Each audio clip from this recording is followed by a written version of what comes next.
Chères sœurs et chers frères en Christ, que l'Éternel vous bénisse abondamment pendant que vous suivez ce message au nom puissant et glorieux du Seigneur Jésus-Christ.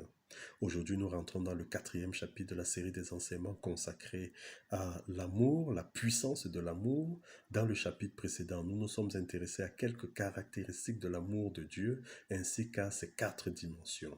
Comme caractéristique essentielle de l'amour de Dieu, nous avons vu l'éternité, l'amour de Dieu est éternel, la perfection, l'amour de Dieu est parfait, l'action, l'amour de Dieu, n'est-ce pas, induit, n'est-ce pas, la prise en compte, l'engagement de l'homme dans l'accomplissement des desseins de l'Éternel.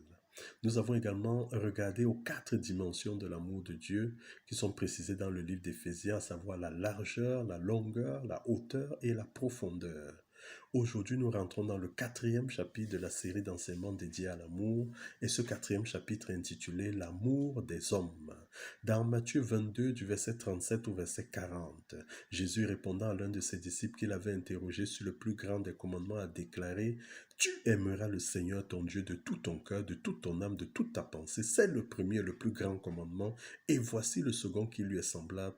Tu aimeras ton prochain comme toi-même. » De ces 2 commandements dépendent toute la loi et les prophètes. Ainsi, dans ce chapitre, nous examinerons l'amour des hommes.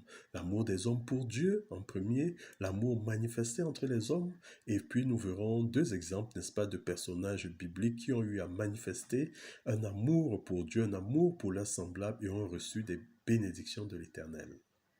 Regardons à l'amour de Dieu, l'amour des hommes pour Dieu, l'amour des hommes pour Dieu. Aimer Dieu, c'est quoi? Aimer Dieu, c'est obéir à sa parole.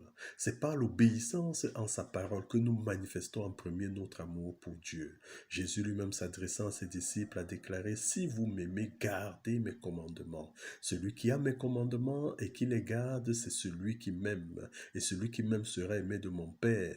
Je l'aimerai, je me ferai connaître à lui. Si quelqu'un m'aime, il gardera ma parole et mon Père l'aimera. Nous viendrons à lui et nous ferons notre demeure chez lui. » Cela se trouve dans le 14e chapitre du livre de Jean, les versets 15, 21 et 23. 1 Jean 5 au verset 3, il est écrit « Car l'amour de Dieu consiste à garder ses commandements, et ses commandements ne sont pas pénibles. » Jésus, s'adressant à ses disciples, a déclaré « Si vous gardez mes commandements, vous restez dans mon amour, de même que j'ai gardé les commandements de mon Père et que je demeure dans son amour. » Jean 15 au verset 10. Les commandements de Dieu doivent être compris comme étant des instructions précises qui nous sont données pour telle ou telle circonstance de la vie, et ils nous sont donnés pour notre bien. Si nous allons dans Isaïe 48 au verset 17, il est écrit « Ainsi parle l'Éternel, ton Rédempteur, le Saint d'Israël. Moi, l'Éternel, ton Dieu, je t'instruis pour ton bien. Je te conduis dans la voie que tu dois suivre. » L'amour de Dieu, ainsi l'amour de Dieu nous engage dans un processus d'assimilation de sa parole. Nous passons par plusieurs étapes. D'abord, première étape, c'est la connaissance de la parole de Dieu. La deuxième étape, c'est la mise en pratique de cette parole dans notre vie. Et la troisième étape, c'est quoi? C'est la sauvegarde de cette parole dans notre cœur. Souvenons-nous que la parole de Dieu est la révélation de l'ensemble des pensées de l'Éternel. Aimer Dieu peut encore être défini comment? Aimer Dieu, c'est œuvrer pour l'accomplissement de sa volonté. Si tu aimes Dieu, tu vas œuvrer pour l'accomplissement de sa volonté. Si nous aimons Dieu, nous nous engagerons pleinement pour l'accomplissement de sa volonté. Et quelle est sa volonté? Jésus lui-même, s'adressant à la foule, a déclaré « Cherchez premièrement le royaume et la justice de Dieu et toutes ces choses vous seront données par-dessus. » Matthieu 6, 33. Dans 1 Timothée 2, du verset 3 au verset 4, il est écrit « Cela est bon et agréable devant Dieu notre Sauveur qui veut que tous les hommes soient sauvés et parviennent à la connaissance de la vérité. » Dieu veut que tous les hommes soient sauvés et parviennent à la connaissance de la vérité. Ainsi, notre amour pour Dieu se traduit également par notre engagement dans le service pour l'avancement des desseins de l'Éternel. Notre engagement pour l'évangélisation qui peut se résumer à apporter la parole à ceux qui ne l'ont pas encore reçue ou à ceux qui l'ont reçue et se sont éloignés de l'Éternel.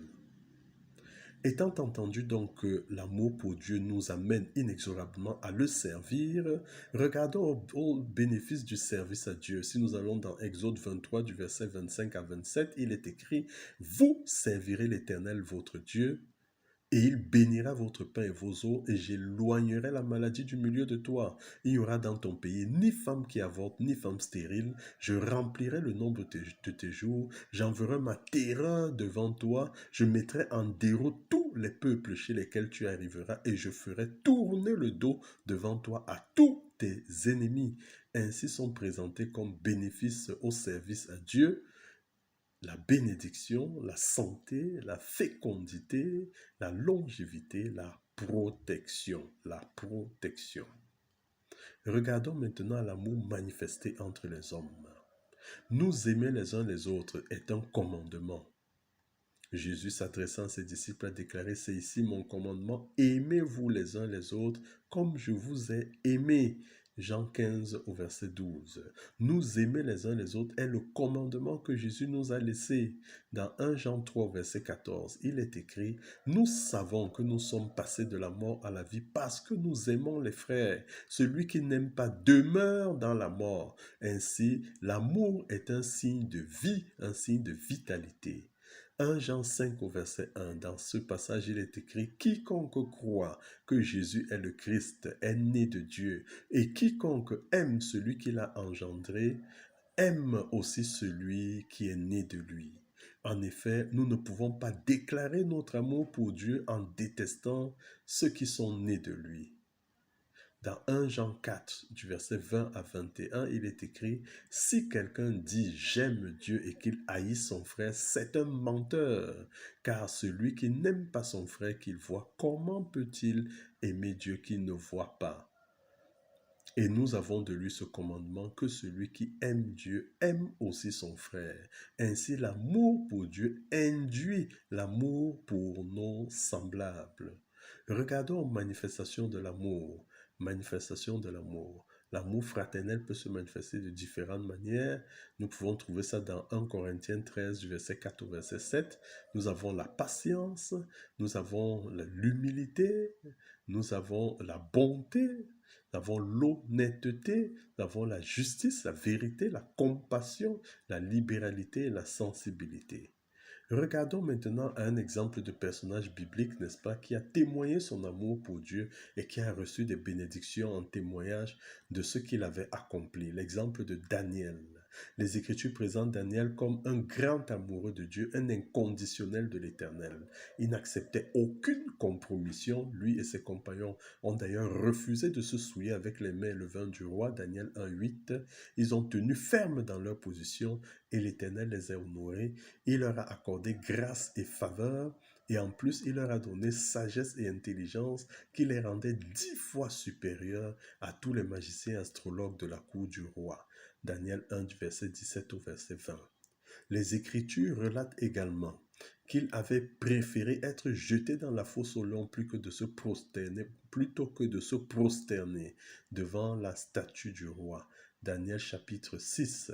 En effet, les chefs du royaume, les satrapes et les autres ont amené le roi à prendre un édit royal, interdisant à quiconque, sous peine de mort, d'adresser des prières à quelque dieu ou personne que ce soit en dehors du roi pendant 3 jours. Daniel n'a pas tenu compte de cet édit royal, il a continué à prier l'Éternel, à célébrer l'Éternel comme il le faisait avant. Il en est sorti, il a été donc jeté dans la fosse aux lions. Il était jeté dans la fosse aux lions, n'est-ce pas, en représailles, n'est-ce pas, à ce qu'il avait commis. Ensuite, mais il en est sorti grâce à l'Éternel indemne, sans égratignure, parce que l'Éternel avait fermé la gueule des lions et l'Éternel l'a fait prospérer sous des règnes différents. Regardons à l'exemple de Job. Considérons juste un des aspects de la vie de Job en relation avec sa compassion pour les autres et ses libéralités avant que ne s'abattent les calamités sur lui. Dans Job 29, du verset 12 au verset 17, nous avons ce passage où Job se souvient de sa vie d'antan avant qu'il ne s'abatte justement les calamités que j'ai évoquées à tantôt. Il est écrit dans ce passage, « Car je sauvais le pauvre qui implorait du secours et l'orphelin qui manquait d'appui. La bénédiction du malheureux venait sur moi et je remplissais de joie le cœur de la veuve. Je me revêtais de la justice et je lui servais de vêtements. J'avais ma droiture pour manteau et perturbant. J'étais l'œil de l'aveugle et le pied du boiteux, j'étais le père des misérables. J'examinais la cause de l'inconnu, je brisais la mâchoire de l'injuste et j'arrachais de ses dents la proie. Ainsi Job, en plus d'être juste et intègre, avait un cœur disposé à aider ses semblables et surtout les moins privilégiés que lui. C'est sans doute ce qui a amené l'Éternel à se vanter auprès de Satan lorsqu'il a déclaré: As-tu remarqué mon serviteur Job? Il n'y a personne comme lui sur la terre. C'est un homme intègre et droit, craignant Dieu, qui se détourne du mal. Job 1 au verset 8. Et il n'est pas étonnant qu'il ait été béni par l'Éternel, parce qu'il est dit que Job était parmi les plus riches de l'Orient, sinon le plus riche de l'Orient. Que l'Éternel nous accorde la grâce de comprendre son amour et de le vivre au nom puissant et glorieux du Seigneur Jésus-Christ.